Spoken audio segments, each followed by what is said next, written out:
The end of the year is a really interesting time because it's simultaneously very hectic, but also a time when we want to pull back and relax and recharge. And it can be hard to coincide kind of the chaos of the holiday season and all the different things going on at the end of the year with the desire to want to slow down a little bit. There's already so much going on and so much to do, so the purpose of this video is not to provide you with a to-do list of things that you need to get done to maximize your productivity at the end of the year, but rather a collection of ideas to help you approach the end of the year with peace and intention. Something I'm really looking forward to doing at the end of December is taking some time to reflect. And reflecting on the past year is not anything revolutionary. It's not like a brand new idea, but I think that you can make it really special and something that you just kind of do on a solo date, if you will. So what I'm looking forward to doing is just going out to a nice cozy coffee shop, ordering some sweet treats, bringing a pen and a journal along with me, and writing down the things that went well this year, the goals that I've achieved, maybe some mistakes that I've made, things that didn't quite go the way I wanted them to, memories that I've made this year, just reflecting in general on 2024 and writing down the things that I want to remember and keep in mind for the future. It can be so easy to get caught up in the chaos of life, especially like I said in the very beginning of this video, to get caught up at the end of the year in the holiday season and not really take any time to think on what has even happened this past year. So I feel like setting aside that time, it can be as little as just 20 to 30 minutes to sit and really think about your year,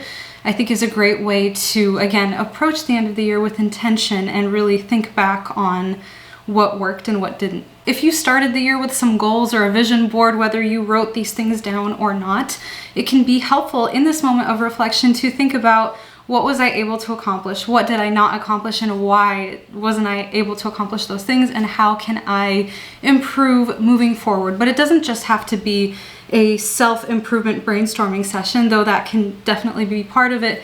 But I think it's also really important to spend some time really dwelling on things that you're grateful for and memories that you've made. The second thing that I encourage you to do to finish off your year with intention is to declutter.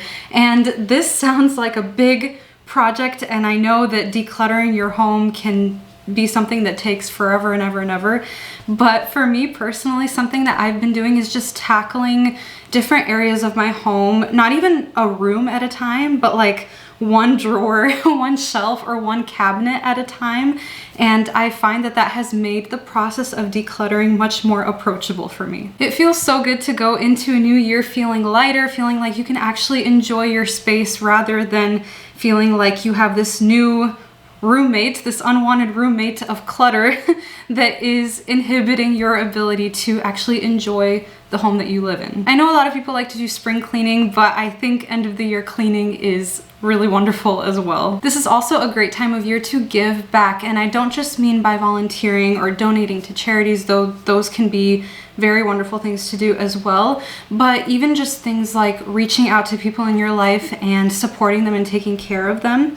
It doesn't have to be giving back on this huge, large scale, but like just cooking a meal for a friend or a family that is in need at this time of year is a wonderful way that you can kind of take the focus off of yourself and just support somebody else during this crazy, chaotic end of the year time. You don't need to spread yourself thin trying to do all the things, but just choosing one person, one family, or one cause to support during this time will bring you a lot of joy as well as the person that you are helping. Another thing that I would really encourage you to do to enjoy this time of year is to get outside. And now personally, I am a big fall winter girl, so I am not very upset when it comes time for early sunsets and cold weather. I actually really enjoy it, but I know that this is a time of year when a lot of people can get very bummed out and sad because of just the constant cold and darkness.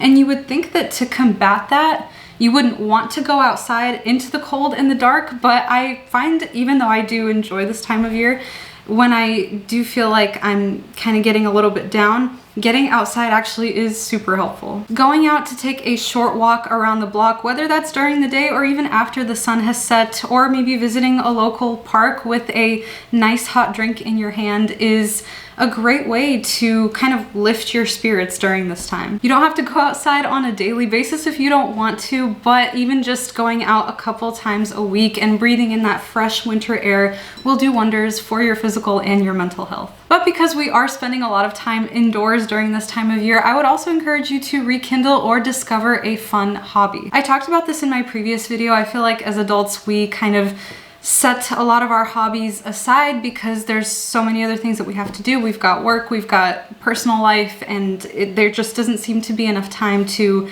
enjoy a hobby. But I think this is actually a great time of year because the sun sets so early. It feels like the day ends kind of early, and there's more time to do something like read or color, as silly as that might sound, or put together a puzzle, just anything that will kind of get your brain and your hands busy and keep you preferably away from screens. This time of year is especially tempting for doing things like binging Netflix or scrolling on your phone, but if you can find a hobby that you enjoy that will take you away from your screens for a little bit, it will be really wonderful. You're gonna feel great afterwards. And this point brings me very smoothly and seamlessly into my next point, which is to cook and bake more at home during this time of year. I have been really enjoying baking a lot of sweet treats. I've been baking so many cookies lately. That's been a fun hobby that I've been enjoying, and it doubles as an additional benefit because I'm saving money by cooking and baking at home, but also I get this end product that my husband and I get to enjoy when I'm done. I think this idea of cooking and baking more at home is especially wonderful during the winter months and the holidays when we're spending a lot of time inside, but also when we are enjoying a lot of different foods and desserts. I think that finding a recipe that you're really excited about and spending an evening just making it is a wonderful way to end the year by doing something nice for yourself and your family. Another thing that's really, really important, especially during the end of the year, is to set boundaries because, like I said, things can get very busy, very chaotic, but because you likely already have so much going on, this is a great time of year to practice saying no to some of those obligations or work projects that you don't necessarily feel like you're able to take on. Even if you're not flat out saying no to added projects or events maybe that you're being invited to go to, setting clear boundaries in regards to how much time you dedicate to something is very, very helpful because it's going to prevent you from reaching a point of burnout. And if you can prevent reaching burnout at the end of the year, then you're going to be able to go into the new year feeling recharged, rested, and excited to tackle new challenges and new goals. Finally, to help you end the year with intention, I would recommend doing a fun end of the year activity with someone that you love. I recently saw a cool idea on Instagram where a couple sat down together with 12 small sheets of paper for each of them for each month of the year, and they would set a timer for each month and take a couple minutes. You can use your phone and like look back on your camera roll and stuff, but they would take that time to quickly write down their favorite memories from that month. And then once the timer was up, they would swap those memories and just kind of think back on the year that has passed. This definitely ties into my first point about reflecting, but I think it kind of makes it into a game that you can do with someone else that I think is really special. You can also add cool little details, like rather than just writing down the memories, you can say what was the song of this month or the word that encapsulates this month. Just cool little details like that that help you kind of recap the year that has passed. It's like a Spotify Wrapped, but specifically for your memories. And you can do this with a spouse, with a friend, with your family, with anybody that you want to do this with. I just think it's a really fun way to kind of finish off the year, and it's not a high stakes activity. It's very low key and chill, and you can do it on a cozy night in, and you can just enjoy looking back on all the wonderful things that you got to do this year. Whether you do one or all of these ideas to help you finish out the year, I hope that you're able to relax and recharge so that you're able to enter the new year feeling completely refreshed. And it's also so important to remember that every single day is an opportunity to start fresh, to start new, to create a life that you love. You don't have to wait for January 1st, and you don't have to get discouraged if things don't quite work out right away in January as far as your goals and things like that. Every single day that you wake up is an opportunity to start new. Thank you so much for watching, for spending your time with me, and I will see you very soon with another video to encourage and inspire you. Bye!